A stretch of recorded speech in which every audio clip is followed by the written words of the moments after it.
Moi, j'aimerais organiser un vote rapidement. Qui vote pour Yacine à la DTN? Une main. Laquelle était de la France ou d'Algérie? Non mais justement, en parlant... Yacine.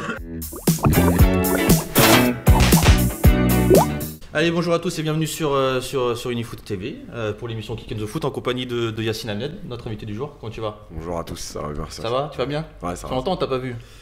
Ouais, bah. T'avais disparu. Maintenant que t'es directeur technique à Cachan, c'est bon, on le Il y, a voit plus. il y a du travail. Hein. T'as maigri Yacine en tout cas. Ouais, c'est- Pendant qu'il y en a qui grossissent. trop de soucis. Me regarde pas, s'il te plaît, me regarde pas. J'avoue, j'ai pris du poids depuis. Puis on a Bilal, le retour de Bilal. Ouais bah écoute, hein. T'avais disparu aussi, on savait pas ce que tu faisais. T'étais Ce quoi, lâcheur. tu regardais les matchs encore? Les projets. projets. En sous-marin. En sous-marin, toujours. C'est pas vrai. Coach Larage avec nous aujourd'hui, ça va? Ouais, bonjour, ça va? Bien? Ça va bien? Ouais, Toujours ça va. coach ou Ouais, toujours. Non, non, non. vacciné? Pas coach, non, Vacciné? Non, pas va vacciné. pas vacciner tout ça là aujourd'hui. J'ai envie de m'en prendre à Bilal aujourd'hui. Et mon préféré, Toto Beloso quand même, il est là Ah, tu vas aujourd'hui. me gêner, là. Ah ouais, arrête. Toto, Et puis tu Toto, sens. arrête. Plus fort Toto. Ouais, écoute, c'est gentil. Alors aujourd'hui, on va parler du livre de Yacine, donc les hors-jeux du football français. Alors, pour être clair dès le début, qui a lu son livre déjà? Lève la Moi main. j'ai... Pas encore. Non, moi j'ai Bravo. lu le petit début. Ok. J'ai lu quelques chapitres qui m'intéressent. D'accord. C'est la C'est la première vérité. fois, et j'ai 44 ans. D'habitude, tu sais, je me rappelle quand j'étais au collège, qui a lu le bouquin, je lève pas la main, je suis fier, je lève la main. J'ai Moi, fait je- la fiche de lecture et tout. Moi je pose cette question parce que comme j'ai dit à Yacine, ça fait 10 ans que j'ai pas lu un livre. Voilà. Et ça, vraiment, là je l'ai lu, donc je suis content, je vous la raconte un petit peu, donc j'ai lu le livre. Et surtout par respect pour toi, quand même, je lis. Je t'apprécie, c'est normal. Mais juste avant, je voudrais savoir pourquoi t'as écrit ce livre déjà. Pour faire un constat et surtout pour éviter enfin, pour plutôt expliquer que il y a certains titres qui masquent beaucoup de choses et que les titres, notamment le champion du monde, ça représente pas forcément ce qui se fait, qu'il y avait des choses à améliorer, qu'il y avait des dysfonctionnements, mais qu'il y avait aussi de l'espoir malgré tout, puisque dans le livre, à la fin, je donne aussi des solutions. Voilà, et puis peut-être pour ouvrir les yeux à certaines personnes, modestement, de se dire, ouais, bah, finalement, on pense que la France est le meilleur pays formateur de football, que tout va bien, que tout se passe bien, et en vérité, quand on creuse un peu, on voit que c'est pas si rose que ça. Et alors, c'est quoi? Tu peux nous expliquer le titre ou pas? Les hors-jeux, pourquoi les hors-jeux du football français? Bah, c'est un Le jeu coach de mots Larage, entre- parce que le coach Larage, il a pas compris. donc. un jeu de mots entre le hors-jeu, évidemment, Ouais, j'ai pas compris. sur le terrain, et les hors-jeux, bah, parce qu'il y a beaucoup de choses qui ne sont pas dans les règles ou qui sont, où il y a des dysfonctionnements. Donc voilà, c'était un peu un jeu de mots entre les deux, entre le règlement et ce qui se passe dans la Mais vie. ça fait pas fuir des gens ça? Tu dis ça, genre, comme t'as dit, hein, enfin, la France est champion du monde, tu vois, champion du monde. Donc là, aujourd'hui, si tu dis, ouais, les hors-jeux du foot français, ils vont dire qu'est-ce qu'ils racontent, lui, on est champion du monde. Déjà avec le titre. On est là, ouais, voilà, tu vois, ça fait fuir des gens, ça, à mon avis, non? Ouais, pas forcément, je pense que. qu'il y a un râleur parmi les râleurs, en fait, qui voilà, quoi. Ouais, C'est ce que je dis, non, peut-être mais- les gens, ils peuvent penser, hein. Oui, c'est possible. Après c'est pas non plus un livre où je dis que des choses positives, donc vous allez peut-être mieux mettre les choses au clair direct. Moi, ce que j'ai aimé dans la lecture du livre, c'est justement le postulat de base. C'est-à-dire que ce que je trouve intéressant, contrairement à beaucoup de livres qui ont été écrits, on en parlait en venant avec Momo, il y a eu un livre qui a été écrit par Éric Champel, La machine à broyer, qui là, pour le coup, a un regard vraiment extérieur au football. Et là, ce qui est intéressant avec Yacine, c'est que lui nous parle vraiment de l'intérieur. C'est un acteur du football, c'est un éducateur, c'est quelqu'un qui a été joueur, qui a fait ses gammes. Et c'est ce que je trouve intéressant, c'est voilà, cette objectivité vue de l'intérieur. Et ce que j'aime bien aussi, c'est aussi la petite phrase aussi à un moment donné, quand tu commences par dire « je ne détiens pas forcément une vérité, c'est mon point de vue ». Je mets en avant un point de vue et je pense que ce postulat de base, déjà, il engage bien le livre. Quand on ouvre le livre, alors moi, c'est ça ce que je dis tout à l'heure, moi j'ai mal fait mon lancement, excusez-moi, mais c'est on lit l'intro, et c'est vrai que quand on lit l'intro, bah, en fait tu parles de plein de problèmes, alors qui sont vrais, mais en fait ce que je me pose la question, c'est est-ce que tu n'appuies pas trop sur les traits, est-ce que t'es pas non plus dans l'abus, tu vois, et est-ce que t'as pas peur aussi, bah là quand on lit, limite moi quand je lis l'intro, bah déjà j'ai un enfant, franchement je l'inscris pas au football, quoi, tu vois. Qu'est-ce que tu t'es pas trop dans l'abus, honnêtement? Bah, moi j'ai un enfant, je l'ai pas inscrit au football, donc tu vois, c'est Ah. peut-être une partie de la réponse. Mais non, je suis pas dans l'abus et je pense même que on voit tous les week-ends. Depuis ce livre, je reçois plein de messages de parents, notamment, qui me disent ouais, on a lu votre livre et effectivement c'est régulier, effectivement ces problèmes-là sont récurrents. Tiens, encore ce week-end on a vécu ça. Donc je pense pas que ce soit abusé, je pense juste que dans l'intro je voulais réellement mettre des faits qui sont réellement déroulés parce que je pense que ça marquait tout de suite en disant tiens, c'est des choses que la plupart des gens n'entendent pas. Parce que les histoires au bord des terrains, à part ceux qui vont au bord des terrains, finalement on les entend pas tous les week-ends. Parce que, l'info sort pas. 2, parce que c'est devenu aussi tellement banal qu'on fait plus attention, sauf quand ça dégénère vraiment et que ça devient très grave avec une agression physique par exemple.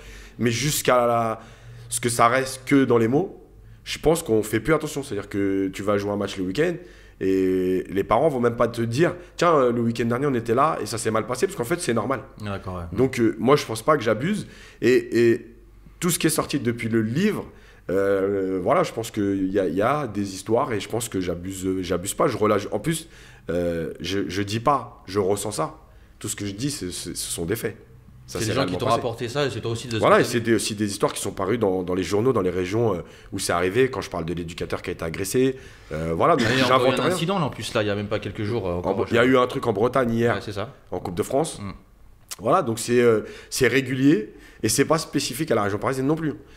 C'était spécifique à la région parisienne, ou en tout cas aux grandes villes, on va dire Paris, Lyon, Marseille. Désormais, ça arrive dans tous les coins de la France. Voilà. D'accord. Alors on va un peu explorer un peu le livre et tout.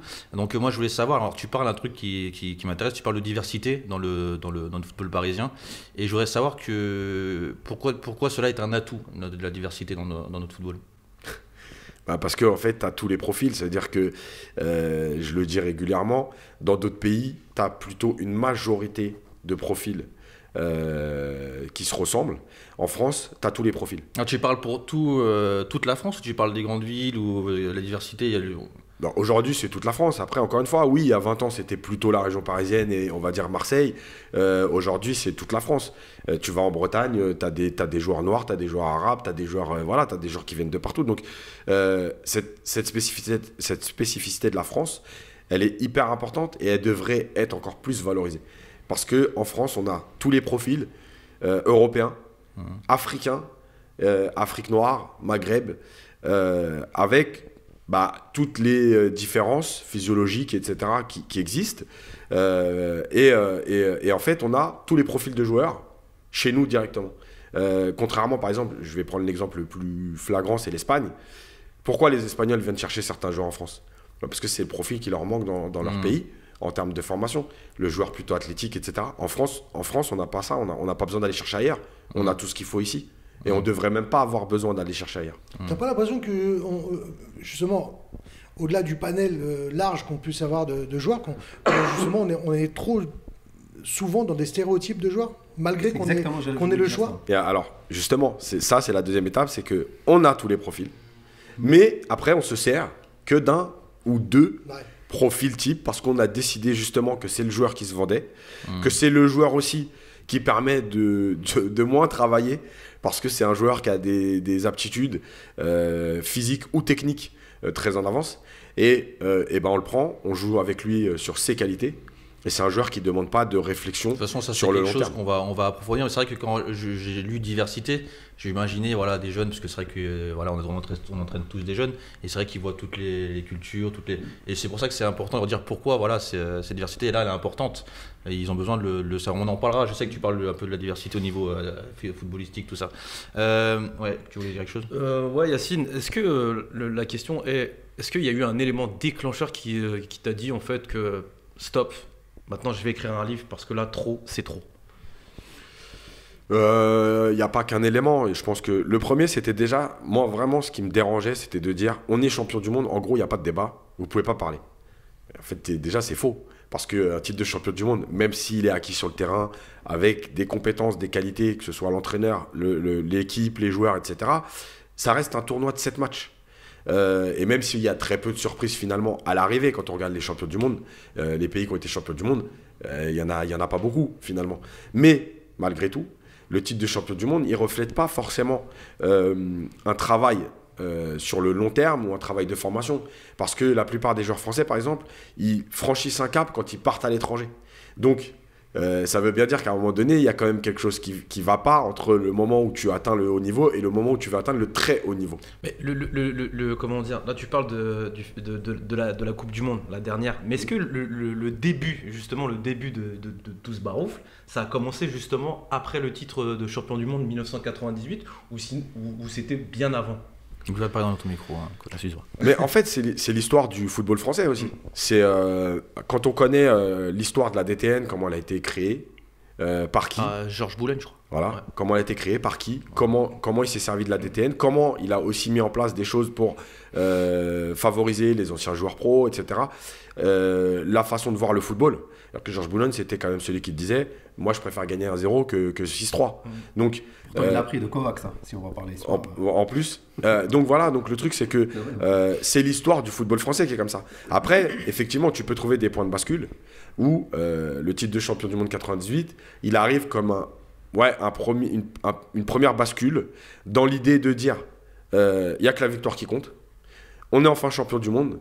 Et à ce moment-là, le football, il passe aussi un cap dans la vision que les gens en ont.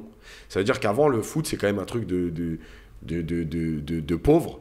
Et on va au foot, j'ai envie de dire, même les parents, ils mettent au foot leurs enfants, mais on n'a pas envie qu'ils fassent carrière. Avant 98, on se dit, ouais, mais c'est footballeur, c'est pas un métier. Ouais. Et là, il y a une première bascule, et il y a l'argent qui arrive, et il y a l'arrêt Bosman. Donc en fait, il y a un vrai point de bascule créé par beaucoup d'éléments qui vont emmener les gens à se dire, tiens, finalement, le foot, c'est peut-être le meilleur ascenseur social, on peut gagner de l'argent. Désormais, les footballeurs sont des gens connus et respectés, donc c'est plus vu comme le petit mec qui pouvait pas aller à l'école et qui a fait du foot.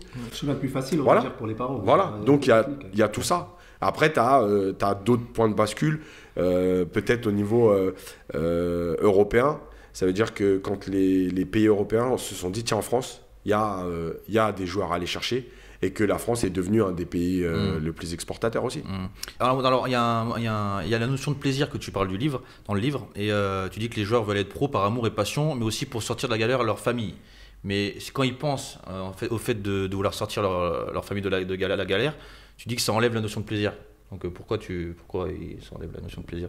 Parce que tu as un objectif quand même qui est très particulier, c'est-à-dire qu'il faut... Mais tu peux avoir la notion de plaisir et avoir l'objectif de sortir de la galère. Mais en fait, moi je dis pas qu'il n'y a pas de notion de plaisir quand tu fais ça. Je dis qu'à un moment donné, mais c'est un constat, c'est pas juste, je me dis pas est-ce que c'est possible ou pas. Moi je fais le constat. Et aujourd'hui, il y a beaucoup de joueurs qui viennent au foot comme on vient au travail dès le plus jeune âge, parce qu'il faut jouer, parce qu'il faut travailler. Et moi je reste persuadé que, et je le vois au travers des jeunes notamment, qu'on leur a collé cet objectif. C'est toi qui vas sortir la famille de la galère, ou qui va nous permettre de gagner. Mais c'est qui la colle? C'est les parents. C'est les parents, direct. Bien sûr.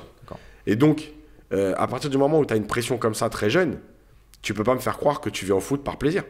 En te disant je vais juste m'éclater, parce que tu n'es pas là pour t'éclater, tu es là pour faire ton trou et devenir professionnel pour gagner de l'argent. Donc c'est quand même, à un moment donné, tu peux pas lier les deux. Après, qu'il y ait des joueurs qui réussissent et qui arrivent à prendre du plaisir, je dis pas que c'est pas possible. Je dis que la majorité de ces gamins-là vont au foot. Et je le dis aussi dans le livre. Par exemple, il y a des gamins qui viennent à l'entraînement, tu as 3 séances, ils viennent aux 3, pas parce qu'ils se disent je suis content d'être au foot, je vais m'éclater, parce qu'ils se disent si je viens pas à une, je vais pas jouer samedi. Je parle dès le début, dès qu'ils s'inscrivent en U6, ou parce que je pense que aussi les jeunes sont pas assez matures aussi pour comprendre qu'ils doivent aider leur famille et s'inscrivent pour aider. Tu vois ce que je veux dire ou pas? Je pense que c'est à partir de 13, 12, peut-être qu'on comprend un peu. Je pense que U10, il y en a qui ont déjà compris. Maintenant, évidemment, tu peux pas dire les U6, U7, mais après tu as aussi des comportements d'éducateurs qui te montrent qu'en U6, U7, c'est déjà un problème. Non, mais surtout, c'est que pour moi, il y a une contradiction, ne serait-ce que dans le fait de dire prendre du plaisir et sortir sa famille de la galère. Prendre du plaisir, c'est au présent, c'est aujourd'hui. Sortir sa famille de la galère, c'est demain, c'est au futur. Donc déjà, appréhender le football, et je pense que c'est la grande problématique actuelle du football chez les jeunes, c'est de jouer le football au futur, jouer pour demain, jamais jouer pour aujourd'hui. Et ce qui est intéressant justement dans cet angle de vue, c'est de se dire, bon, on va arrêter de parler aux gamins de demain, de ce que va être demain, de ce que va être leur avenir, mais de ce que va être leur présent dans le football. Joue ton football aujourd'hui, joue ton match, prends ton plaisir, et puis ce qui s'écrira demain, ça s'écrit aujourd'hui. Si tu avais des jeunes là, qui te regardent, les 3-4 enfants qui sont devant toi, pourquoi c'est si important notion de plaisir, tu leur dirais quoi?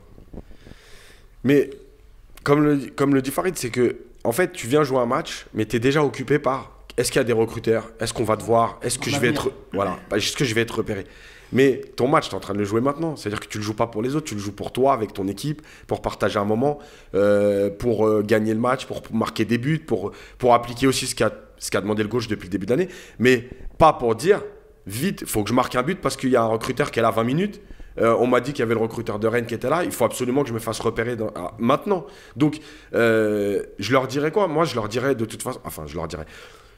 Jouez, mais votre match, c'est votre match aujourd'hui. C'est-à-dire que plus tard, de toute façon, ce que je répète souvent aux gamins, aujourd'hui, comment le football est quadrillé, avec les scouts, les clubs, la fédé, etc.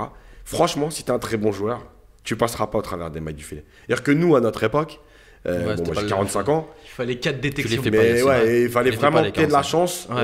Parce que les clubs, déjà, ils avaient un recruteur qui tournait comme ça. Aujourd'hui, tu as des clubs sur Paris, ils ont 4, 5 scouts. C'est vrai.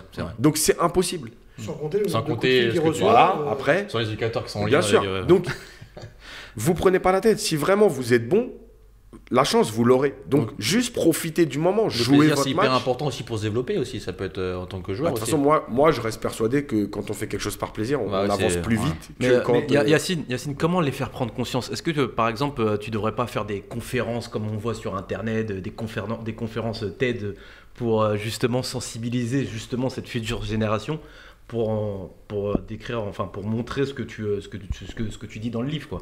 Mais moi, je pense qu'il y a deux éléments les plus importants. Parce qu'en fait, si on avait que les gamins, c'est très vite C'est réglé. très simple. Voilà. On irait au plaisir directement. Mhm. Le problème, il y a deux éléments qui sont très très compliqués à gérer. Ce sont les parents. Parce que finalement, les parents, déjà, ils sont persuadés que leur enfant, c'est toujours le meilleur. Et ils le voient donc comme celui qui va sortir la famille de la galère. Donc ça, c'est un premier problème parce que c'est les parents. Je vous donne un exemple concret. Quand tu descends un gamin d'équipe A en équipe B, en général, le gamin, il fait pas la gueule. Il va jouer samedi, c'est pas grave. Ouais. Mais c'est au moment où il va voir son père et qu'il lui dit « Ah, tu joues avec qui samedi? Ah, tu joues en équipe B ?» Et là, le gamin, il se dit, tiens, mon père, il le vit mal, en fait. Ah, donc Donc, lui, il va mal le vivre à ce moment-là. Et la deuxième chose, ce sont les éducateurs. C'est-à-dire que quand tu vois des éducateurs tous les week-ends au bord des terrains, en train d'hurler sur les gamins, en train de parler que de victoire, en train de crier sur un enfant qui rate une passe. Alors déjà, la première chose, c'est que les joueurs professionnels et les plus grands joueurs du monde, ils ratent des choses. Donc nous, on serait donc plus exigeants avec un gamin de 9-10 ans qu'on l'est avec des professionnels. La deuxième chose, c'est que ces éducateurs-là, moi, j'aurais tellement aimé les voir jouer. Ça veut dire que vous ratiez rien, vous. Vous ratiez pas de passe. Mais sinon, comment ça se fait que tu n'es pas le meilleur joueur de la planète, puisque toi, tu ratais rien. Et la troisième chose, c'est que ton travail, c'est pas juste de dire au gamin, applique-toi, c'est pas normal. Ouais, ben, le gamin, il sait que c'est pas normal de rater une passe. Et tu penses qu'il s'est pas appliqué au départ. Ton travail à toi, c'est de dire au gamin, pourquoi tu as raté la passe? Qu'est-ce qui va pas?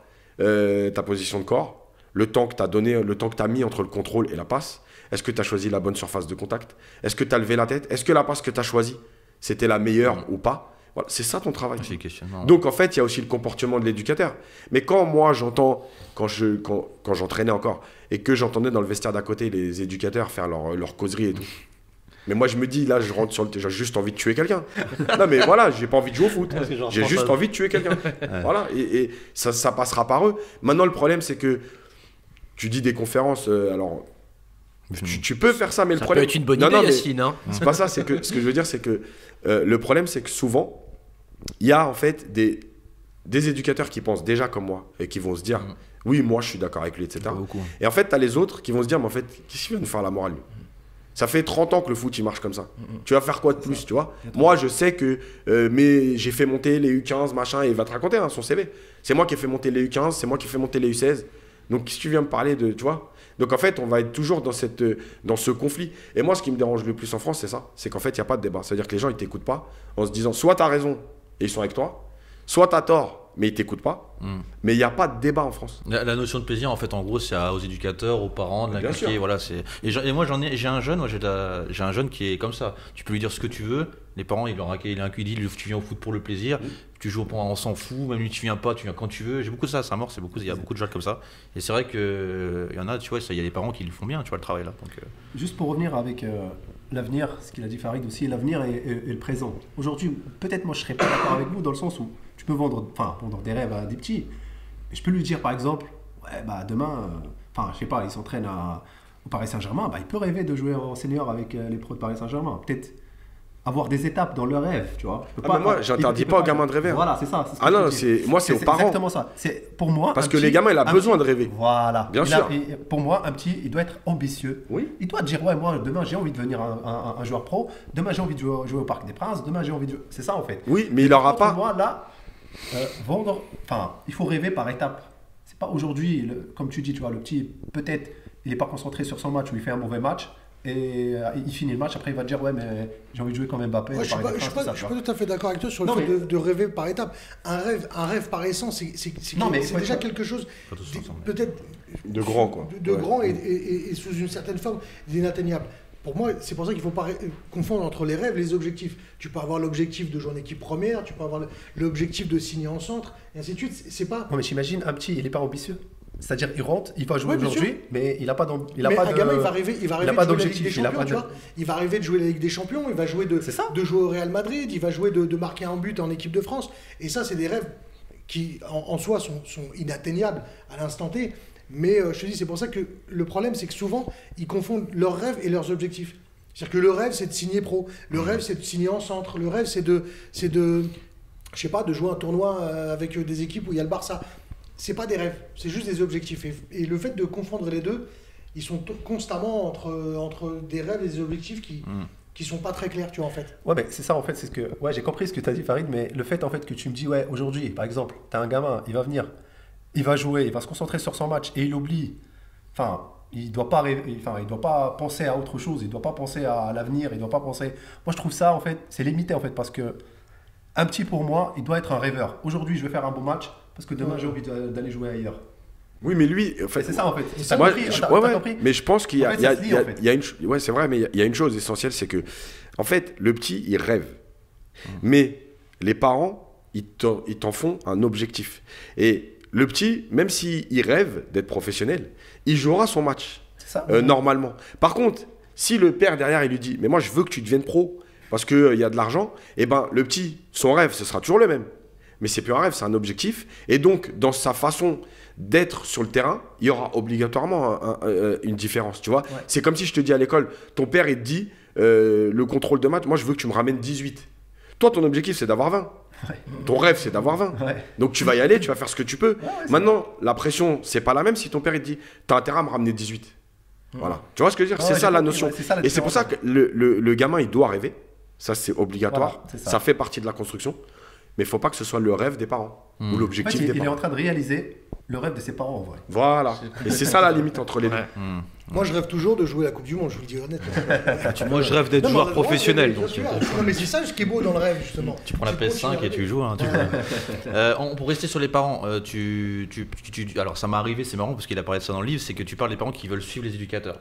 D'accord. Et en plus, ce qui est marrant, c'est qu'au bout d'un moment, je suis monté dans une voiture avec un parent. Il m'a dit, Charles, l'année prochaine, si tu pars, on te suit. Comme par hasard, on m'a dit, voilà, bref.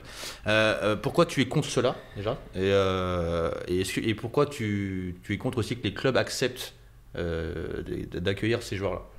Bah, la première raison, c'est que ça veut dire déjà que dans la tête des parents, et peut-être du gamin ensuite, mais des parents, ils n'ont pas pris une licence dans un club, ils ont pris une licence avec toi. C'est ça, ouais. Donc déjà, c'est un vrai problème. Parce que ça veut dire quoi? Ça veut dire que s'il ne joue pas avec toi, il ne joue pas. C'est-à-dire que si tu le redescends avec l'éducateur en dessous, il ne joue pas puisque ce n'est pas toi. Et ça veut dire que le gamin, il n'est jamais attaché au club. Parce que moi, je considère qu'à un moment donné, quand tu portes un maillot, même si c'est pour un an, parce qu'on ne sait jamais. C'est Bielsa qui disait ça, je crois. Je travaille toujours en disant que je vais rester 10 ans, mais peut-être que je resterai qu'un an. Quand un gamin il porte un maillot, moi je considère qu'il doit respecter ce maillot pendant un an. Que ce soit Torcy, Cachan, là il est rose, qui tu veux. Donc là, il ne porte pas un maillot. Là, c'est limite si la licence, il a pris au FC, Yacine. Voilà. Le mec, il est avec moi. Donc déjà, ça, c'est un problème. Ok.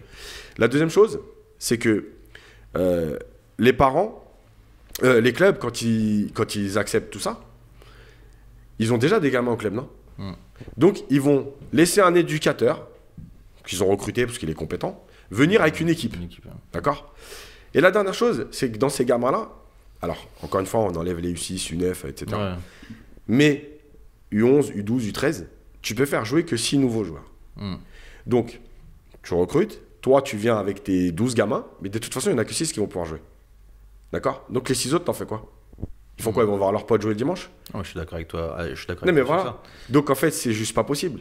Tu prends une licence dans un club, après, que un ou deux parents peut-être, etc., se disent ouais, le club ça tourne mal. Voilà. Je peux comprendre. Il y a toujours des explications. Il peut y avoir des attaches affectives aussi. Voilà, bien sûr.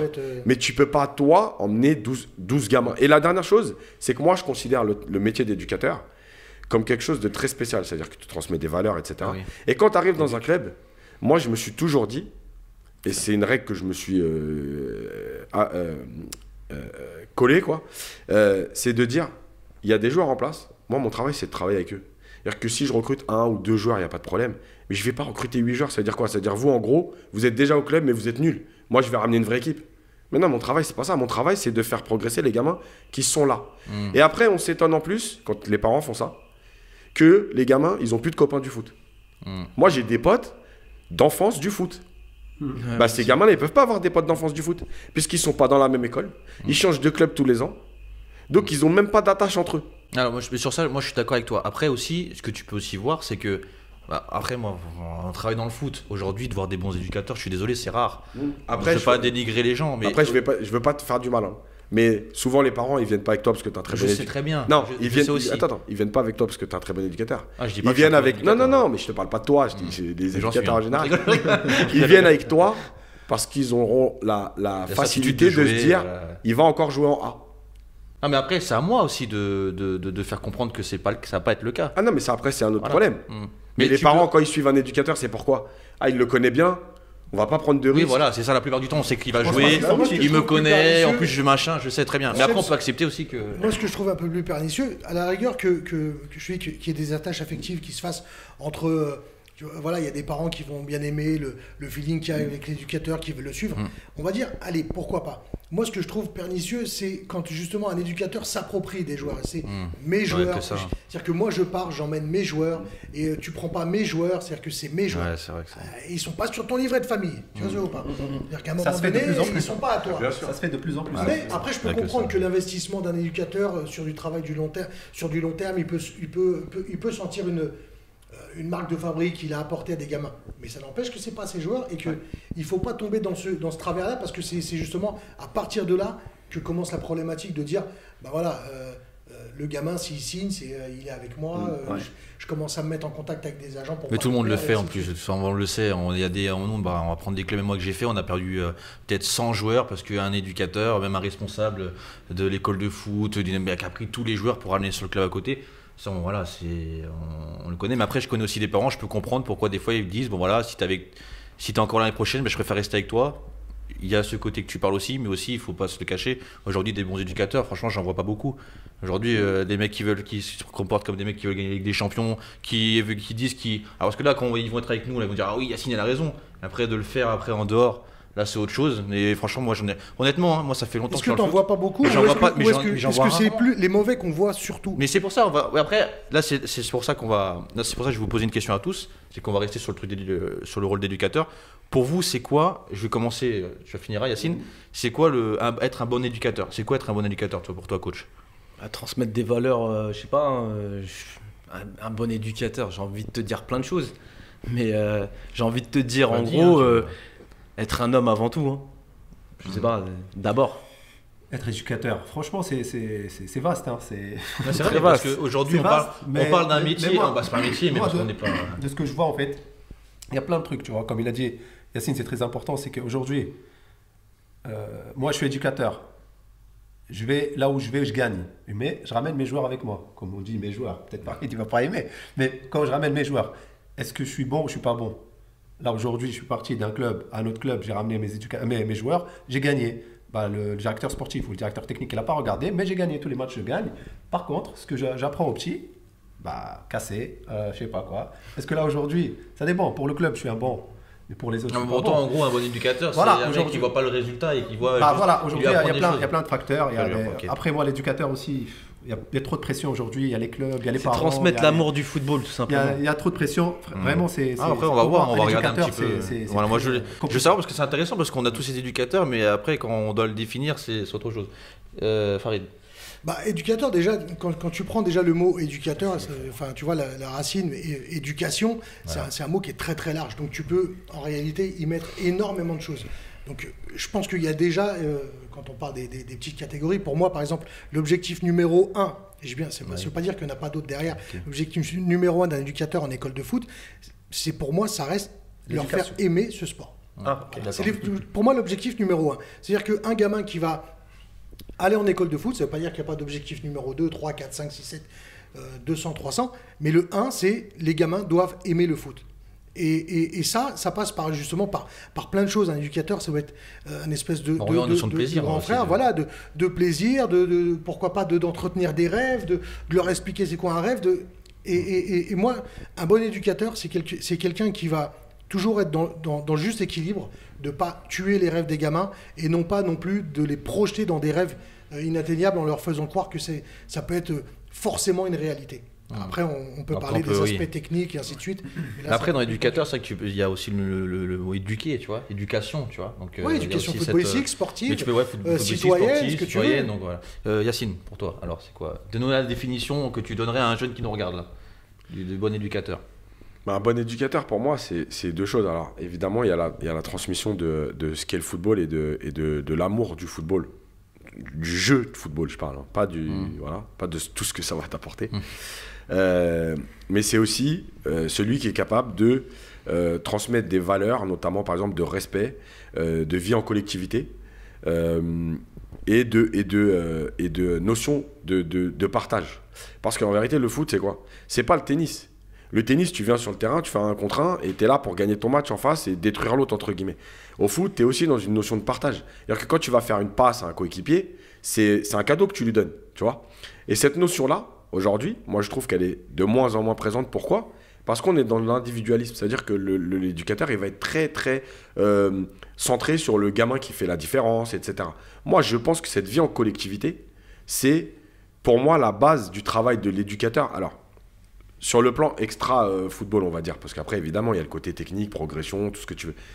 Mais pour moi, cette valeur-là, elle est hyper importante. Comment faire vivre 12 gamins ensemble, qui n'ont pas les mêmes caractères, qui n'ont pas les mêmes parcours, qui n'ont pas la même vie sociale, etc. Niveau de vie aussi, ouais. Voilà. C'est cette notion de partage parce que le football, c'est un sport collectif. Et c'est la notion de respect, encore une fois, de respecter tes partenaires, mais de respecter aussi les adversaires, de respecter le public. Parce qu'aujourd'hui, on voit carrément quand même des enfants qui se font peut-être insulter par des parents, mais qui répondent aussi. Voilà. Moi, je pense que c'est d'abord ça. Parce que, comme l'a dit Farid, c'est éducateur, c'est pas entraîneur. Quand je serai entraîneur, je viens pour faire des résultats. On est dans la compétition. Quand tu es éducateur, tu fais autre chose. Parce que je vais juste donner un chiffre. Il y a 2 millions de licenciés en France. D'accord? Il y a à peu près, on va être gentil, il y a 1000 pros. Je vais être gentil, mais voilà. Il y a 1000 pros. 1001 avec moi. Ça veut dire que quand tu enlevais les 1000 pros, il reste 2 millions de personnes à peu près. C'est ça. Donc, en fait, le foot, c'est ces 2 millions de personnes-là. Et encore, dans les 1000 pros, il y a tous ceux qui viennent de l'étranger. En plus, voilà. Donc, en fait, toi, tu vas transmettre des choses à 2 millions de personnes. Les 1000, c'est l'exception. Ouais. Voilà, les 1000, c'est pas ceux-là qui doivent être Mais c'est sur ça, représentés. c'est quand tu dis on va transmettre. Alors, il y a des trucs je suis d'accord avec toi, il y a des trucs je suis pas d'accord avec toi, parce que dans le sens, c'est que, après c'est facile, c'est vrai que j'ai pas connu encore un club qui met un projet vraiment club en place, mais t'as un projet club et tu inculques le projet club. Donc, il faut d'abord savoir que le projet doit être bon déjà. Mais il y a des choses, en fait, c'est. Tu as parlé de comment il est. Je suis perdu. Juste une chose. Moi, je suis pas d'accord avec ça parce qu'en fait. Les règles et tout, c'est le projet club qui le met en place Mais à la non. base. C'est Mais pas non. l'éducateur Mais qui non, mais arrive ça, et c'est qui dit je juste- mets mes règles là. Mais non, mais ça, c'est C'est juste qu'à la base, il doit c'est juste inculquer la les vie. règles du. Mais non, c'est juste la vie en collectivité. Toi, tu es une association, d'accord, dans une ville. Il y a des gamins qui viennent prendre une d'accord, je vois licence ce que pour tu veux dire. partager un moment. Et voilà. D'accord? Donc il n'y a pas de projet club là, c'est juste les règles de vie en collectivité. C'est pas une question de... Si tu changes de directeur technique, normalement, il y a pas, allez, peut-être sur un point, il va peut-être avoir une petite vision différente. Mais globalement, donc ça veut dire quoi? Ça veut dire que tu changes de directeur technique, aujourd'hui, il va te dire, les petits, s'ils s'insultent, c'est normal. Hein. Parce qu'il faut, il faut leur montrer quand même, il faut qu'ils soient durs. Non? Oui ou non? Ah non, mais non, après, ils ont le droit d'arriver en retard ou pas? Non, mais, oui, non, mais attends, je te demande. Non, non, voilà. Donc, ils ont le droit d'insulter les adversaires ou pas? Non. Non. Donc, tu vois bien qu'on est déjà sur la même base pour tout le monde. Donc, ça, c'est pas le projet club. Ça, c'est juste le projet de vie en collectivité. Voilà. C'est comme faire un changement pour des gamins, tu vois. On voit plein aujourd'hui de joueurs qui font la gueule quand ils sortent. Voilà. Moi, je te le dis direct, ça peut pas m'arriver. Moi, quand j'ai mes équipes, ça peut pas arriver. Parce que je considère qu'à un moment donné, toi, t'es qui pour pas accepter de sortir? Que tu sois dégoûté de sortir et tout, il n'y a pas de problème. Mais toi, t'es qui pour te dire, moi, je joue 80 minutes, lui qui était sur le banc là, pourquoi il rentre?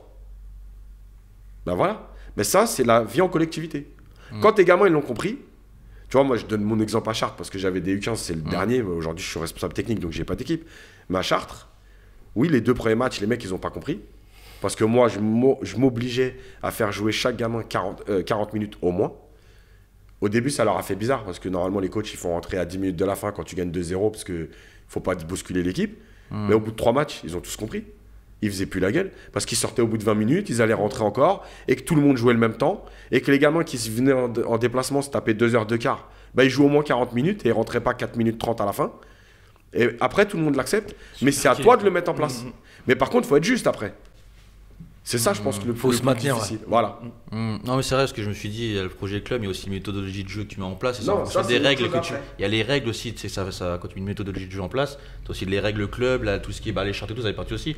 Par rapport aussi à l'endroit où tu es et tout. Donc je me suis dit aussi, tu sais, il y avait déjà une base quand l'éducateur vient et ensuite tu inculques déjà ça. Non, moi je pense qu'il y a la base de respect, de vie en collectivité. Et après, tu inculques ce que tu veux amener. Que ça peut être ça fait partie du projet club, ça. Non, moi je considère que c'est le respect, la base et tout. Non, c'est le projet de vie, de la vie normale. C'est un projet éducatif, ça part du projet éducatif. Ouais, mais c'est-à-dire que tu mets déjà une charte, oui, si on a déjà signé des chartes, les joueurs ont déjà signé des chartes. En fait, mais après on les inculque, tu vois. Non, mais tu te rends compte, tu es en train de me demander, on va signer une charte pour dire à des gamins. Non, mais moi je pense que. Tu sensibilises déjà. Non, mais moi je pense que c'est là où on se trompe. C'est-à-dire qu'à partir du moment où tu fais signer une charte à des gamins, ça veut dire que tu es en train de leur dire je t'écris que tu dois être obligé. Mais en fait, il n'y a pas à écrire. D'arriver à l'heure. Mais oui, c'est juste normal. Voilà. Après, en fait, qu'est-ce qui va se passer? Non, mais moi, je vais te dire. Le problème de tout ça, c'est pas la question. Tout le monde a envie de ça. Le problème, c'est que toi, à un moment donné, avec tes gamins, est-ce que tu es capable de prendre ton meilleur joueur qui vient d'insulter un gamin et de lui dire samedi, tu joues pas? Ah oui, moi largement. Non, mais c'est ça le problème, en fait. Non, mais ça, je sais que oui, voilà. La vie en collectivité, c'est ça. Donc, c'est ni un projet club, ni rien, c'est un projet de vie normal. On devrait se comporter juste comme ça, normalement. Oui, mais je suis d'accord avec toi. Mais donc, il n'y a pas de charte à faire. Malheureusement, ça se fait pas normalement. Mais là, vraiment, moi, j'ai dit un truc tout bête. Je vais dans des clubs, je vais aller dans n'importe quel club faire un match le week-end. Bah, j'arrive, j'ai personne qui me dit bonjour, par exemple. Juste l'éducateur du club rentre faire contre qui j'ai joué qui va me dire bonjour. Ouais. Je vais passer devant un gardien, machin. Moi, j'ai parlé par exemple avec des parents. Je leur ai dit, moi, j'ai honte des fois parce qu'on passe. Même dans notre propre structure, il y a un mec qui a la parka du club où vous dites même pas bonjour. Moi, mes enfants, ils disent bonjour. Mes jeunes, pardon. Je ne peux pas dire, mais j'ai dit mes jeunes parce que voilà, en gros. Mais c'est dommage que si aurait eu un projet qui aurait été travaillé. Non, mais moi je l'écris. Non, mais ça marche. Tu leur as dit, est-ce que ça marche? Ah, moi, les miens, oui, ils le font. Tu leur as dit? Les autres, non, mais tu leur as dit. Ah, moi, j'ai expliqué pourquoi. Oui. Pas dit tu l'as écrit ou pas? J'ai expliqué pourquoi. Non, je l'ai pas écrit. Bah alors, donc il n'y a pas besoin de l'écrire.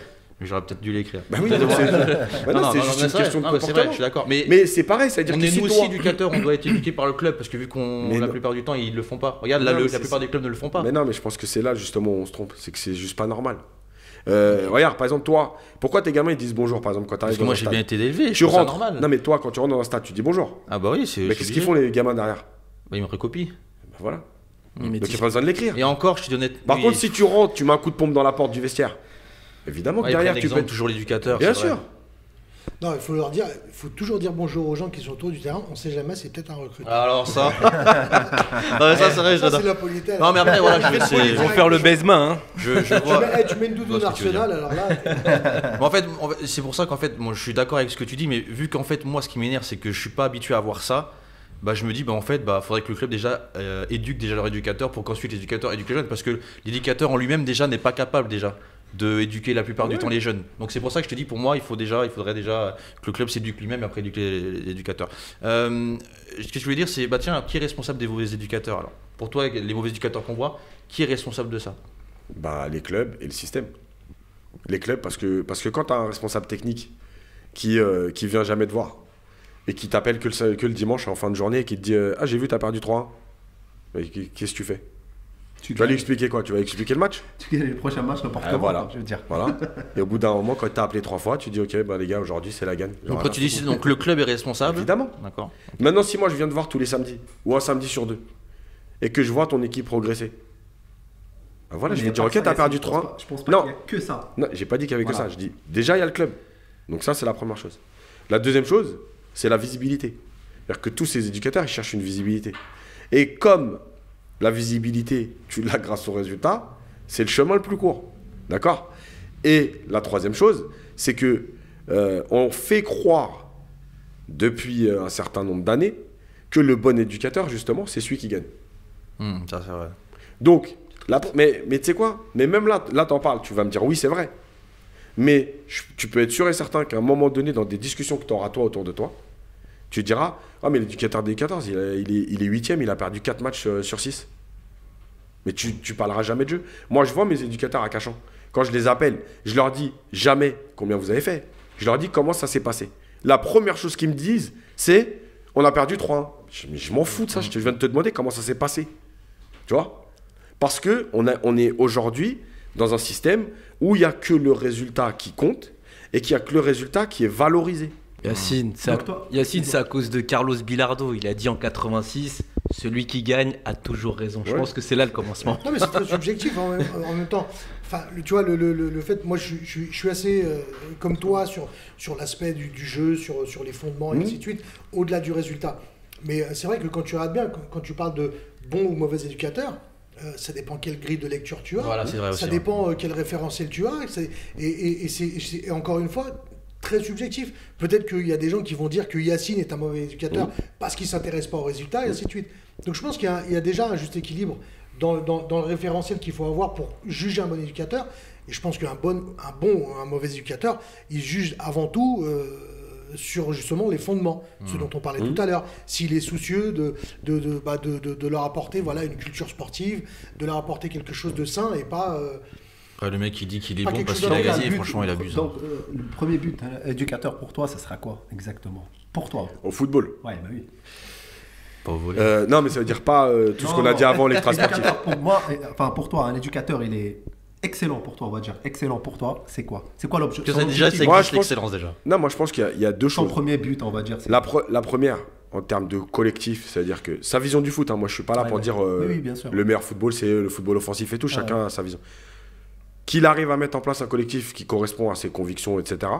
Et la deuxième chose, ce que je dis aux gamins, c'est en fait d'emmener le gamin le plus haut possible que son potentiel peut lui permettre d'atteindre. C'est-à-dire que si j'ai un gamin, le maximum où il va jouer, enfin où je l'imagine, etc., c'est National 3, et ben mon but à moi, c'est d'essayer de l'emmener jusqu'au National 3. S'il s'arrête en R3, c'est qu'à un moment donné, j'ai peut-être pas bien fait mon travail. Voilà. Et si il peut être pro, et ben voilà, c'est la progression du gamin, évidemment en fonction de ce qu'il est déjà au départ, hein, parce qu'il y a des différences de niveau malgré tout. Voilà. Et donc en fin de saison, par exemple, tu vois tout de suite, il y a des gamins que tu te dis tiens, j'ai bien fait mon travail, ils ont progressé, ils comprennent mieux le jeu, ils se déplacent mieux. Voilà, mon collectif au début de l'année c'était une catastrophe, maintenant il y a ça. Voilà, ça c'est toi comment tu vas le constater avec ton responsable technique normalement. Mais c'est pas toujours le résultat. Voilà, pour moi c'est pas le résultat. Après, on va rentrer un peu dans le. Excusez-moi les gars, mais je vais être un peu avec Yacine. J'avais un petit, moi, enfin, je connaissais un petit, il est très très fort. Il est gaucher, mais il joue toujours à droite, ailier. Il y avait un désaccord entre deux éducateurs.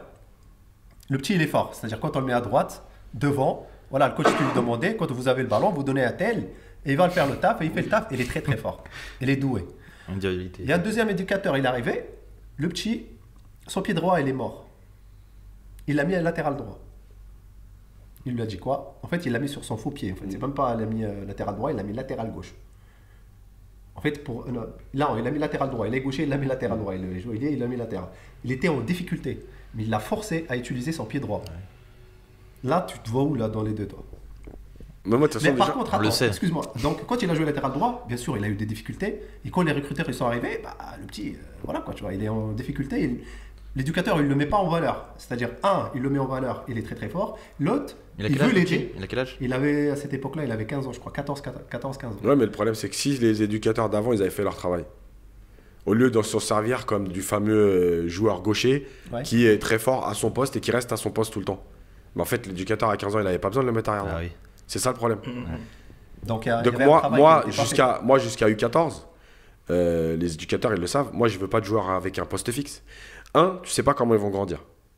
2, tu l'empêches aussi, lui, en fait, finalement, de rêver à plus grand. Pourquoi ? Parce que quand il va se retrouver, par exemple, il joue ailier gauche. Il va se retrouver dans une génération où il y a un ailier gauche qui est plus fort que lui. Il fait quoi ? Il joue plus. Ah oui, c'est sûr. Voilà. Donc, dans sa formation, il doit jouer ailier droit, faux pied, ailier gauche, peut-être numéro 6, voilà, pour voir qu'est-ce qui se passe dans la densité, être capable de jouer dans la densité, etc. Peut-être latéral gauche, pour partir de plus loin, avoir le jeu devant soi. Et au bout d'un moment, oui, au fur et à mesure où tu avances, il va peut-être se fixer plus à un poste, mais il aura déjà des bases pour tout faire. Et comme tu l'as dit tout à l'heure, c'est-à-dire qu'à droite, moi par exemple, dans les séances, tu fais un travail technique. Moi, je dis jamais aux gamins, par exemple, tu fais un slalom, je dis le truc basique. Hein. Tu fais un slalom. Moi, je dis jamais aux gamins, pied fort, pied faible. C'est tout le monde pied droit.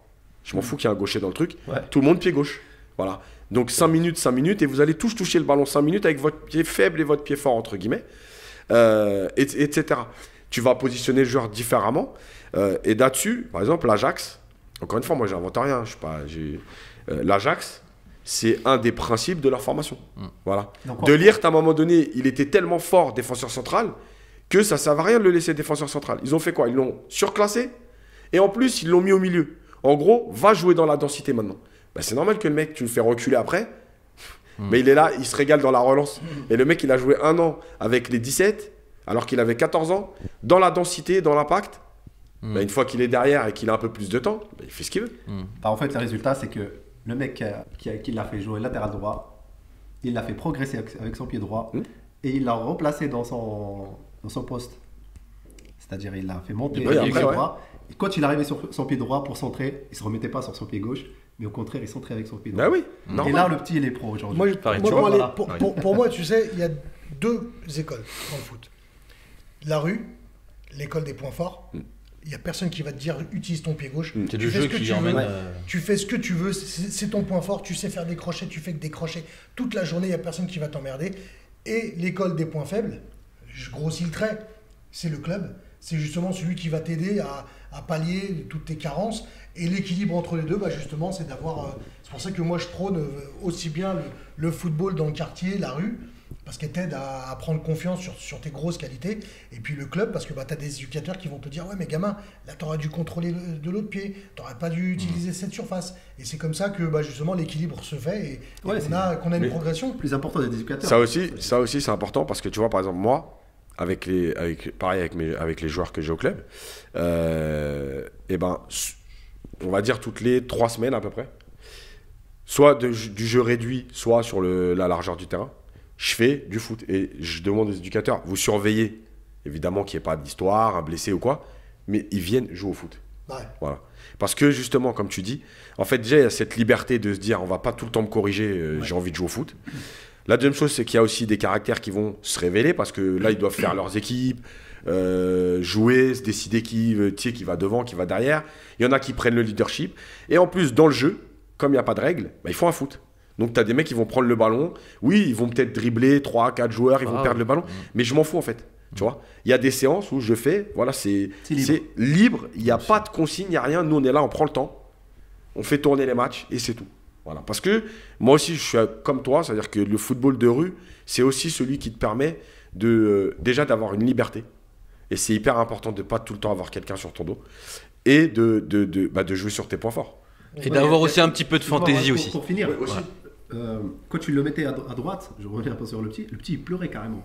Oui, C'est-à-dire, parce je l'ai que. vu, il était en difficulté en Oui, fait. Le mais petit pas- pleurait et tout le monde était contre l'éducateur. Mais voilà. Et à la fin, Mais il oui, avait raison. mais C'est parce que dommage, ça ça. aussi, c'est quelque chose qui se fait tellement rarement que les gens vont pas le comprendre. C'est-à-dire c'est que ça, moi, ils aujourd'hui, l'ont pas si compris. j'ai un avant-centre, il marque les 3 premiers matchs, il marque 12 buts en 3 matchs.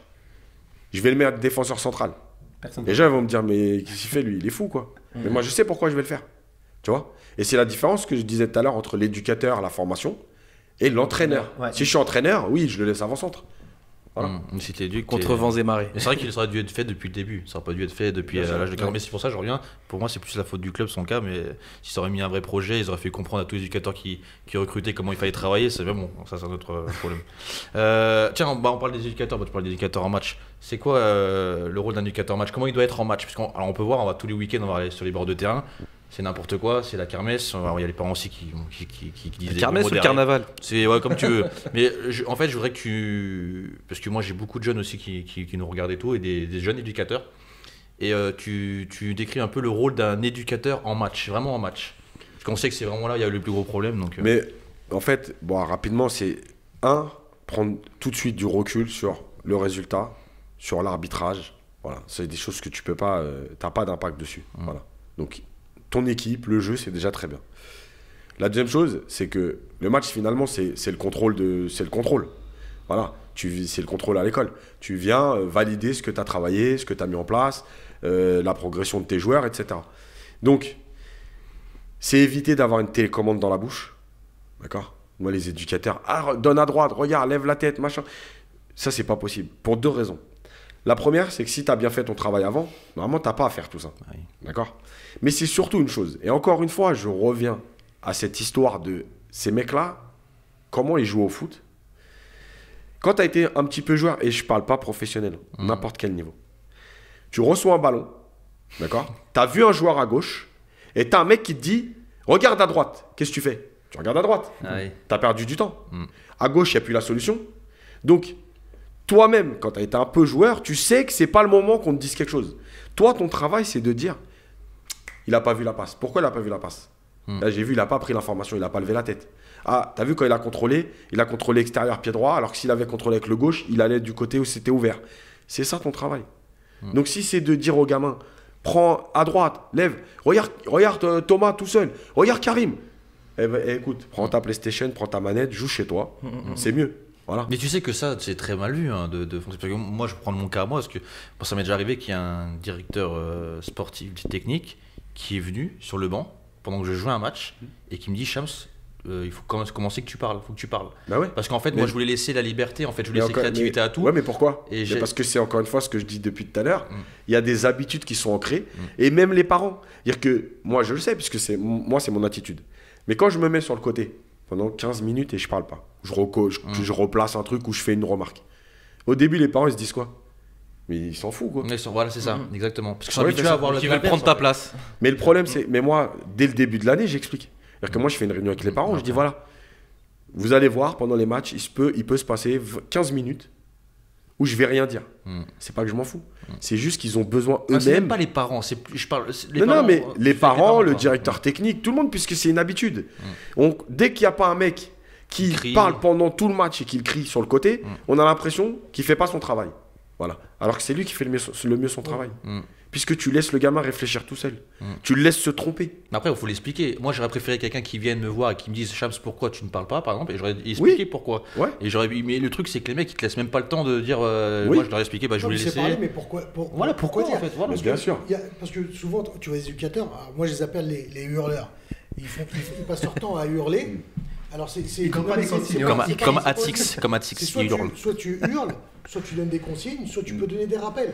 Et dans les trois, je pense que tu peux, voilà, un éducateur soit qui garde le silence ou qui donne des rappels à ses joueurs, sur les consignes qu'il a peut-être données avant le match ou des choses comme ça. Il y a rien de malsain.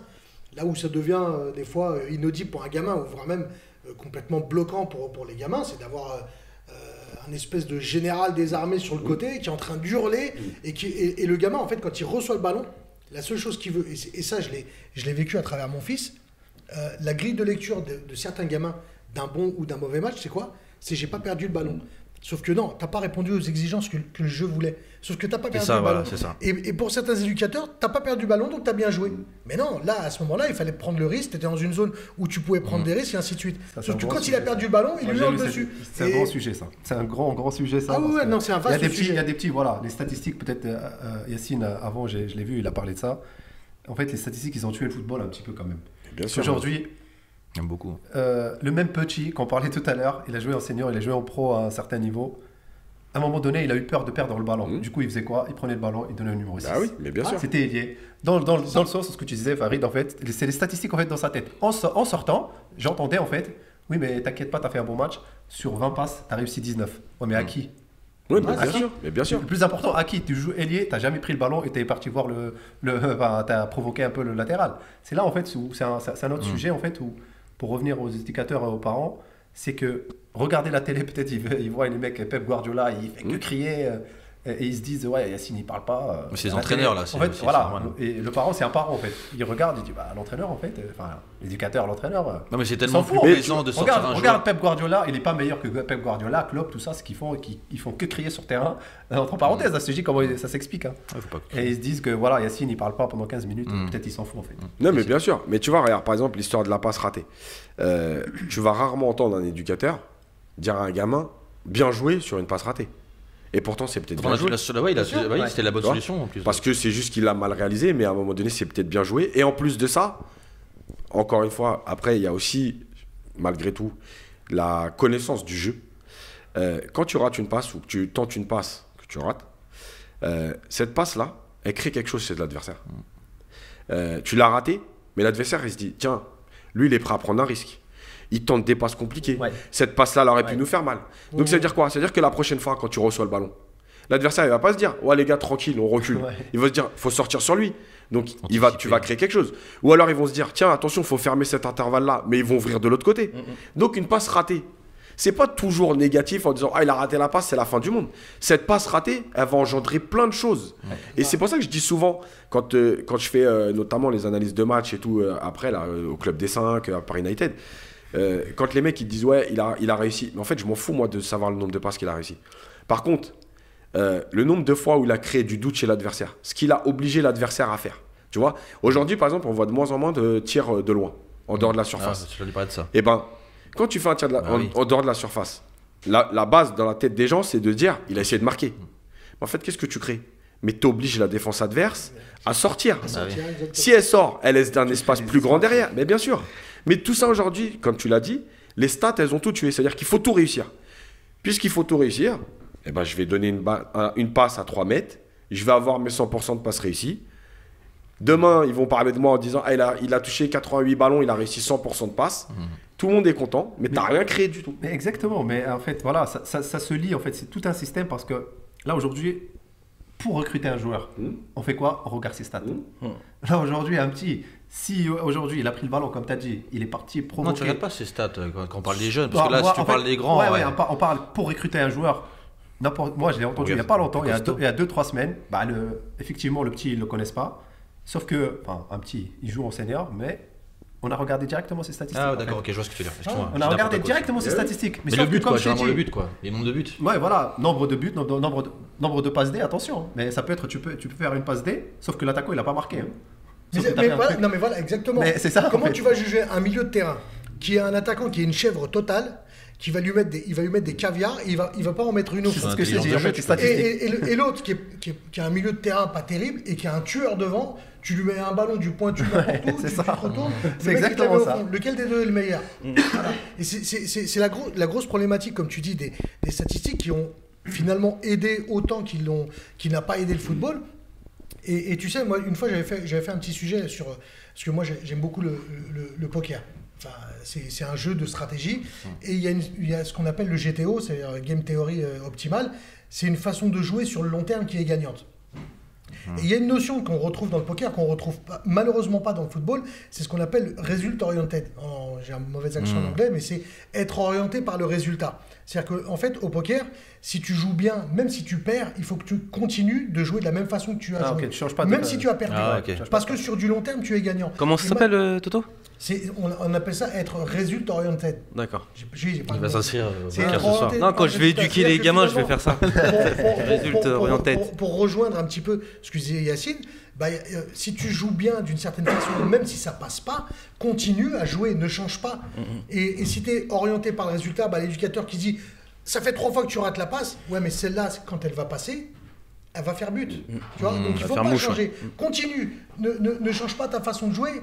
Alors bien sûr, il faut progresser, il faut toujours avoir une notion de résultat du rendu, mais c'est vrai que des fois, il faut se détacher du résultat en tant que tel. Non, mais c'est vrai. En parlant des résultats, tiens, t'en penses quoi des éducateurs qui affichent leurs résultats sur Facebook? T'es obligé de la sortir, ça dit. Ouais. Que des questions provoquées. Après, ils disent Yacine. C'est très bien ce que j'en pense en plus parce que Non, moi, je sais pas vois du tout. Aucun intérêt, franchement, aucun intérêt à voir. Tiens, mais U8, plateau, 4 matchs, 4 victoires. Franchement, voilà, après, ça leur fait plaisir. Ils sont contents, ils pensent se valoriser. Voilà, c'est bien, tant mieux pour eux. Moi, je sais que je vois pas d'intérêt à savoir. Tu vois, par exemple, c'est encore bidon, mais je vois jamais. Super journée aujourd'hui. Mes gamins se sont éclatés. Une photo en train de prendre le goûter. Et voilà, ils sont contents, ils rentrent chez eux. Voilà. Je vois toujours marqué 4-1, superbe victoire. Alors qu'en plus, tu sais pas, hein, ça se trouve 4-1, tu t'es fait trimballer.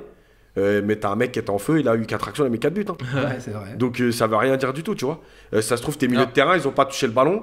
Ils ont vu On parle des éducateurs ou tu parles aussi des postes clubs? Tu sais que c'est. On parle d'éducateurs. Ah non, les éducateurs. Le poste de club, pour toi, c'est normal, c'est pas très grave. Parce que moi, je le mets des après, fois en poste club. Donc, Les postes clubs, j'ai envie de te dire un peu moins parce que tu montes tes résultats, donc c'est logique. Tu vois, c'est comme si tu vas sur le site internet de la Fédé le week-end et tu dis ouais, qu'est-ce que mais je mets toujours hashtag plaisir de jouer au football, un truc comme ça, ces trucs un peu pour. Ouais, non, mais le club, c'est pas pareil. Le club, il donne une info. Voilà, les mecs, ils veulent savoir est-ce que les seniors, par exemple, ils sont premiers, ils veulent monter. Voilà. C'est autre chose. Au niveau des éducateurs, voilà. L'éducateur qui met ses résultats U7 du plateau U7. Ouais, c'est n'importe quoi. Je veux dire, t'attends quoi? T'attends que quoi? Le Real Madrid, ils vont venir. Putain, lui, il gagne tous ses matchs en U7. Je rigole, mais faut il l'appeler. pense ça, je pense. Je sais bien. Donc voilà. Ouais, mais après, on n'échappe pas. Enfin, je pense que le football n'échappe pas non plus à l'ère du temps.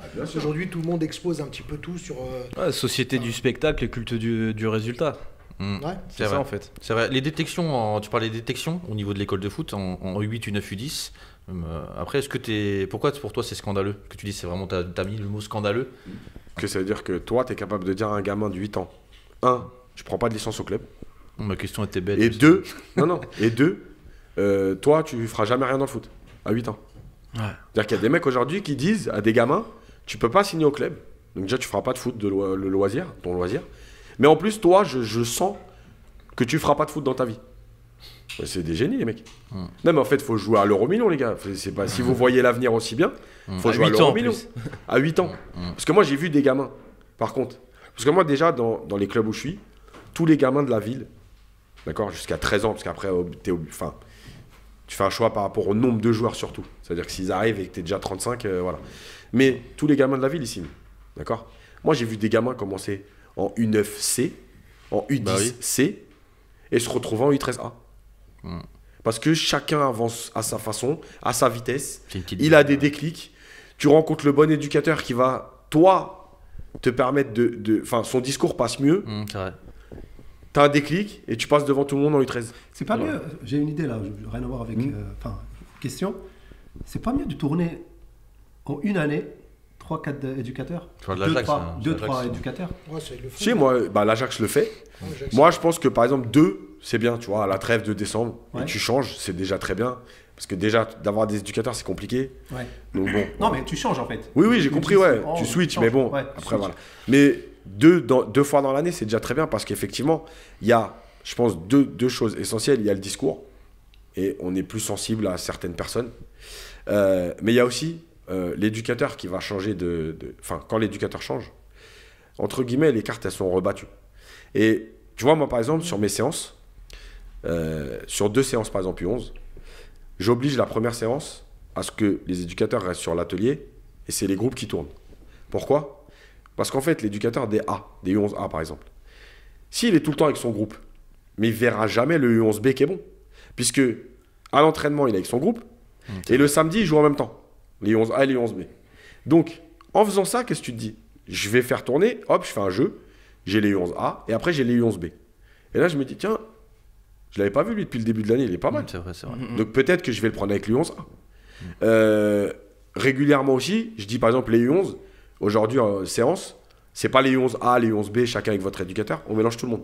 Tu vois, on fait 2 groupes de 12, je prends les 12 d'un côté, clac, vous allez, parce que ça se trouve le petit qui est en U11B, où tu te dis ouais il est pas mal intéressant, peut-être qu'il est entouré avec 2-3 U11A, il va être meilleur, parce que les autres à côté de lui sont meilleurs. Et là tu vas dire tiens, Je l'avais pas vu aussi bon lui. Bah ouais, c'est normal, si tu le mets toujours avec les moins bons, effectivement, tu vas jamais le voir aussi bon. Voilà. Donc, tout ça, ça fait partie du travail du club normalement. Mais maintenant, comme on revient à ce qu'on a dit au début, comme chaque éducateur a envie de travailler avec ses joueurs, son groupe, ses joueurs, etc., bah oui, c'est plus compliqué à mettre en place. Yacine, moi j'ai connu ça quand j'étais petit. J'avais des éducateurs qui tournaient justement. Mais tu vas me dire qu'aujourd'hui, c'est terminé ça, ou il y en a encore un petit peu qui font qui tournent comme ça en fait? Non, c'est terminé parce que en fait, ils s'approprient très vite les joueurs et effectivement, je pense que en dehors du fait de se dire, je travaille avec mon groupe et tout, il y a aussi cette idée de si je fais des changements, je vais perdre du temps dans ma progression, etc. Voilà. Mais encore une fois, après, là, on peut commencer à parler du projet club, à savoir que si, par exemple, ton projet, tes principes de jeu sont les mêmes pour toute la catégorie, bah, l'éducateur des U11, il peut prendre des U11B. Maintenant, effectivement, si tout le monde fait son travail dans son coin, si l'entraîneur des U11B a des principes de jeu, je vais prendre l'exemple que quand j'étais à Évian-Tonon Gaillard, en U13, nous, on avait une façon de jouer. Donc, on jouait. Quand mes gamins ils sont montés en U15, ils venaient me voir, ils me disaient, ouais, tout ce qu'on a fait, ça ne sert plus à rien. Bah ouais. Donc, il n'y a pas de fil conducteur. Parce que pas de fil de conducteur, ouais. Voilà. C'est-à-dire que l'éducateur des U15 à ce moment-là, il était tellement dans le résultat qu'il n'était plus dans le jeu, d'en presser haut, d'en faire tourner le ballon, etc. Il était dans du jeu direct. Et en gros, les gamins, ils prenaient plus de plaisir. Ouais. Mais encore une fois, tu as le droit de jouer comme ça. Moi, je ne dis pas le contraire. Okay. C'est juste qu'il faut que ce soit une ligne directrice au club. Parce que tu ne peux pas dire à un gamin, toi, tu joues comme ça maintenant. Après, avec l'autre éducateur, tu vas jouer comme ça. Parce qu'il n'y a jamais de progression. Et pour avoir une progression, l'exemple que je donne toujours sur l'école, tu as appris les additions, après tu apprends les soustractions, et ces deux méthodes de calcul, vont te permettre de faire des multiplications et des divisions. Voilà. Et bien au foot, c'est pareil. Au foot, normalement, ta trame, ce serait presque de dire, tiens, bon voilà, nos U11, nous, on veut que jusqu'à décembre, ils vont chercher très haut. Je m'en fous de prendre des buts, ils jouent très haut, ils y vont, etc. Jusqu'à avril, janvier-avril, 4 mois, on va jouer peut-être un peu plus bas. Voilà. Et l'idée, c'est de dire, d'abord, on conserve. Voilà. Je veux pas de jeu direct. Et de avril à juin, tu dis, bah maintenant, en fonction de l'adversaire, on va s'adapter. Si vous êtes capable de jouer plus haut, si vous êtes capable de jouer plus bas. Tu passes en U12 et tu dis, maintenant, je vais amener tout ça. Aujourd'hui, on va jouer avec du jeu sur les côtés. Et la deuxième partie de saison, tu vas dire, on va d'abord fixer à l'intérieur. Je veux qu'on se force à faire ça. Tu dénatures pas le jeu. C'est-à-dire que s'il y a du jeu sur les côtés, il y a du jeu sur les côtés. L'objectif, c'est d'abord de fixer à l'intérieur. Et à la fin des U12, tu dis, bah maintenant, vous savez fixer à l'intérieur, vous savez fixer sur les côtés. Il reste 8 matchs, débrouillez-vous. Voilà. Moi, j'aimerais organiser un vote rapidement. Qui vote pour Yacine à la DTN? Une main. Laquelle DTN de la France ou d'Algérie? Non, mais justement, en parlant Yacine, en parlant de DTN, est-ce que tu as des gens haut placés qui ont lu ton livre et qui t'ont contacté? Non. Pour l'instant, alors, je le sais pas. Ça aurait été bien une question de fin, ça. Une question je pense qu'ils en ont entendu parler, mais je le sais pas et ils m'ont pas contacté. T'inquiète, peut-être que j'ai un truc à te montrer, une petite vidéo après. Il nous reste alors 2-3 questions, après on passera à la partie 2 et il y aura normalement un thème qui sera là. Il doit être dans les coins avec sa petite voiture. Il est en train de klaxonner en bas, je l'entends. Mais je voulais revenir sur 3 trucs parce que c'est important. Alors, tu parles rapidement, tu parles des académies. Pourquoi tu es contre les académies de football? Mais parce qu'en fait, elles n'ont pas d'équipe. Donc, tu es en train de former des joueurs individuellement, mais le foot, c'est des associations. Ouais. C'est-à-dire que tu es en train de dire à un gamin, toi, tu joues comme ça dans mon académie. Mais quand tu dis académie, parce que toi, tu parles des spécifiques plutôt alors. Oui, les académies, les autres. Parce que moi, je pensais que c'était des académies qui étaient ils n'avaient pas de championnat en gros, tu vois. Je parle des académies il y a des académies, par exemple, par PSG Academy, ils ont des U6, U7, U8. Ah non, mais ça n'a rien à voir encore. Les spécifiques, excuse-moi, donc j'ai mal compris. Ça n'a rien à voir, parce que PSG Academy, par exemple, c'est que du business. Oui, voilà, oui. On ne forme pas de joueurs. Quand on dit académie, par exemple, tu parles en France et en Europe ou partout dans le monde? Le problème des académies privées, c'est que c'est partout dans le monde. Ouais. Et quand tu formes des joueurs, encore une fois, un gamin qui est 1 an dans une académie, je ne dis pas que c'est mal.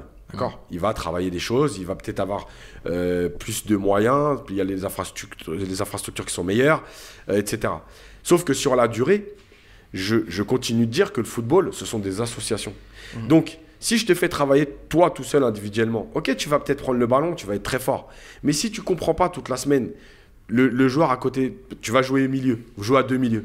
Le joueur qui est à côté de toi, D'accord? Lui, il aime le ballon dans les pieds, ou il aime le ballon dans l'espace, ou il aime le ballon sur son pied droit, ou il aime le ballon sur son pied gauche. Si toute la semaine, tu es dans une académie privée, quand tu arrives le samedi, je vais te dire quoi? Tu vas lui faire une mauvaise passe.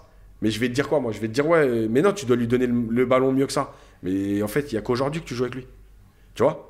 Donc, il y a des côtés positifs, parce que malgré tout, tu travailles sûrement plus. Mais la contrepartie, c'est que tu es en train de dire à des gamins, en fait, vous pouvez vous entraîner n'importe où, finalement, toute l'année. Et jouer le samedi dans une équipe. Bah, c'est justement... C'est un peu antinomique par rapport au football. Et surtout, moi je pense qu'il y a plusieurs types d'académies. Il y a des académies qui sont plus ou moins, je veux dire, malsaines que d'autres. Quand je dis malsaines, ça veut dire quoi? C'est-à-dire que je vais déterminer le taux de malsain dans De malsénité. De malsénité dans l'appellation académie, quand finalement l'académie sert des intérêts. Et on peut très bien avoir une académie d'éducateurs qui ont envie d'inculquer une façon de jouer au football. Bien à eux, pourquoi pas. Style Mais Jean-Marc quand ça devient quelque chose qui sert un intérêt particulier, et je l'ai vu, j'en ai été témoin. C'est-à-dire que moi j'ai une maman une fois qui me dit, voilà, moi mon fils ne peut pas jouer en A. Je dis pourquoi? Il me dit parce qu'en A, les éducateurs ont monté une académie qui coûte tant à l'année. Et s'ils ne participent pas à cette académie, ils ne joueront pas en A, c'est officiel.